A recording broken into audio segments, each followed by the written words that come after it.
You already know हम कर रहे थे लर्न एंड ग्रो पर अब मैथ्स भी, और हमने स्टार्ट किया था क्लास 8 की मैथ्स, जिसमें हम कर रहे थे चैप्टर 1 यानी कि rational number. And today we are going to discuss numerical of rational number. So are you all ready? Let's get into the video. One more thing, अगर अभी तक चैनल को लाइक शेयर एंड सब्सक्राइब नहीं किया तो जल्दी से जाना है, क्योंकि हम मैथ्स को बहुत अच्छे से सीखने वाले हैं। So let's get into the video. So the next question is what property allows to compute? यानी कि इन क्वेश्चंस को सॉल्व करने के लिए आप कौन सी प्रॉपर्टी यूज कर रहे हो वो सिर्फ आपको लिखनी है। सिर्फ आपको प्रॉपर्टी का नाम लिखना है। अगर आपने डिटेल वीडियो नहीं देखी जिसमें हमने डिफरेंट टाइप्स ऑफ प्रॉपर्टीज को स्टडी करा है तो चैनल पर जाना है, आपको प्लेलिस्ट में जो है प्रॉपर्टीज मिल जाएंगी। तो पहले उन प्रॉपर्टीज को चेकआउट करना है, उसके बाद इन क्वेश्चंस को सॉल्व करना है।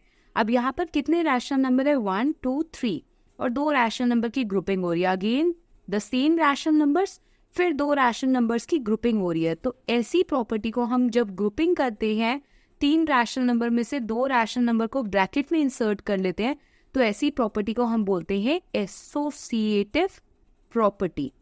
तो हमें इस टाइप के क्वेश्चन को सॉल्व करने के लिए कौन सी प्रॉपर्टी यूज करनी होगी? Associative property. बस इतना ही आंसर है। यही आपका आंसर है कि that you have to use associative property for this question. Clear? चलो अब नेक्स्ट देखते हैं। 1/7 इंटू 10/9 माइनस 1/7 इंटू 1/9। अब यहाँ आपको दिख रहा है कि 1/7 यहाँ पर भी है, 1/7 यहाँ पर भी है। तो जब कोई नंबर, जैसे ये एक टर्म है और ये एक टर्म है, जब कोई नंबर 2 टर्म्स के बीच में कॉमन हो जाता है तो उस केस में हम कौन सी प्रॉपर्टी यूज करते हैं? Distributive property. और बीच में नेगेटिव साइन होने की वजह से हम इसे लिखेंगे डिस्ट्रीब्यूटिव प्रॉपर्टी ओवर सब्ट्रैक्शन। ठीक है, ओवर सब्ट्रैक्शन क्यों लिखा? क्योंकि हमारी डिस्ट्रीब्यूटिव प्रॉपर्टी भी जो है वो 2 तरह की है, ओवर एडिशन की भी है, ओवर सब्ट्रैक्शन की भी है। तो बीच में नेगेटिव साइन था इसलिए हमने लिखा ओवर सब्ट्रैक्शन।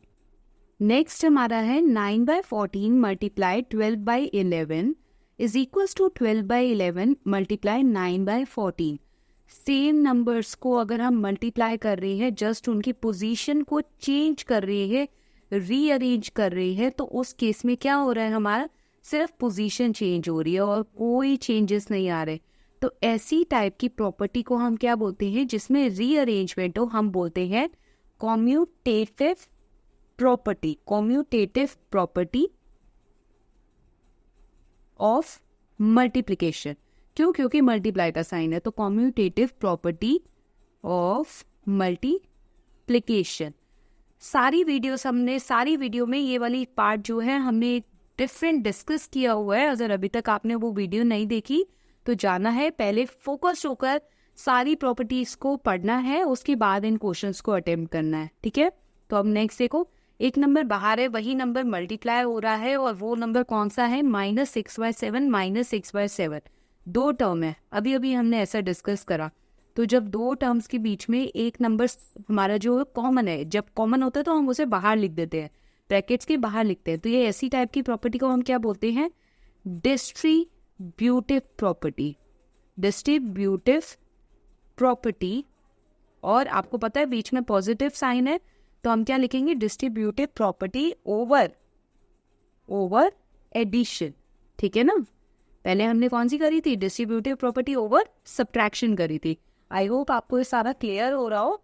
अब अगला देखो, यहाँ सिर्फ 0 से मल्टीप्लाई हो रहा है और कुछ नहीं है, तो हम यहाँ लिख सकते हैं मल्टीप्लिकेशन बाय 0।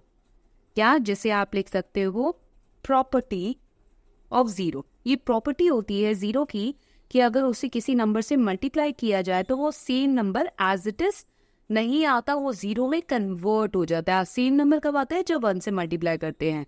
तो अब अगले प्रॉपर्टी देखनी है। अगली प्रॉपर्टी में 1/7 मल्टीप्लाई 13/12। इनको सॉल्व अगर करेंगे तो 13 1 से 13, 7 इंटू 12 कितना है? 84। तो 13/84 क्या कह रहे हैं? कि ये एक रैशनल नंबर है। तो इस प्रॉपर्टी को हम बोलते हैं क्लोजर प्रॉपर्टी।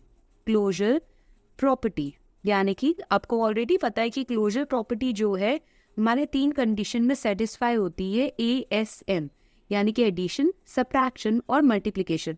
तो अगर 2 रैशनल नंबर को ऐड करेंगे देन हमें रैशनल नंबर मिलेगा, 2 रैशनल नंबर को सब्ट्रैक्ट करेंगे तो हमें रैशनल नंबर मिलेगा, 2 रैशनल नंबर को मल्टीप्लाई करेंगे again we get are rational number. तो ऐसी प्रॉपर्टी को हम क्या बोलते हैं, क्लोजर प्रॉपर्टी।